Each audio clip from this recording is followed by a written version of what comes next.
Alright, to be able to do section 3.4, we need to be able to do all 4 of these questions. So I want you to take a minute, pause it, see if you can answer all 4 of these, and then we'll check them in just a bit.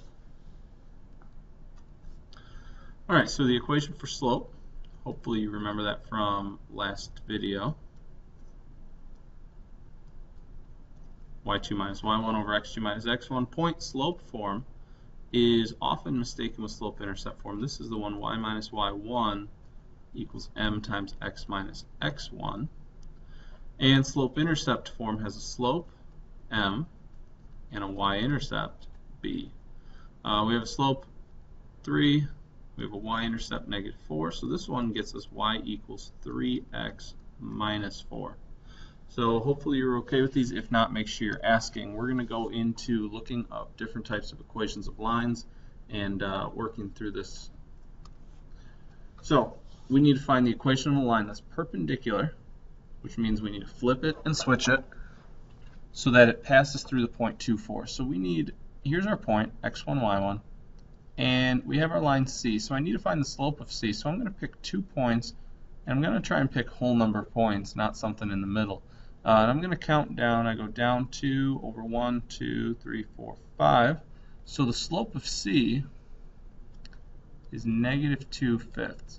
But I need perpendicular, so I need to flip that and switch the sign to positive. So my slope is 5/2. So now what I'm looking for is I have a point and a slope. Y minus y1 equals m, and I'm going to use my perpendicular slope. Oops, don't need an equal sign. Parentheses x minus x1. Let me just clean that up a bit. There we go. Y minus 4 equals 5/2 times x minus 2. Okay, so for the next example, I want to write the equation of a line that's parallel to y equals 5x minus 2, and it has that point. So we already have our point, x1, y1, and we already have an equation that we want it to be parallel. Remember, parallel means same slope. Since it means same slope, we're going to use this. We're going to use that our slope is 5.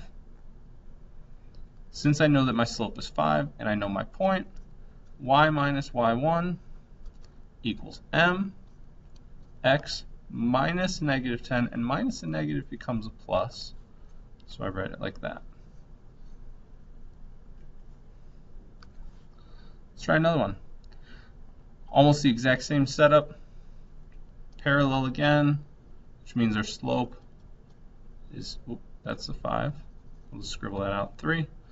And we have a point, x1, y1. Y minus 8, which is y1, equals m times x minus negative 6, which becomes plus 6. Let's try one again. Try it first, and we'll check our answer. Write the equation of the line perpendicular to y equals negative 2x plus 5 that passes through this point. Perpendicular means I want to take this slope, and I want to flip the fraction and switch the sign. So my new slope becomes 1/2. We have x1, we have y1, y minus y1 equals m, x minus x1. And there you go.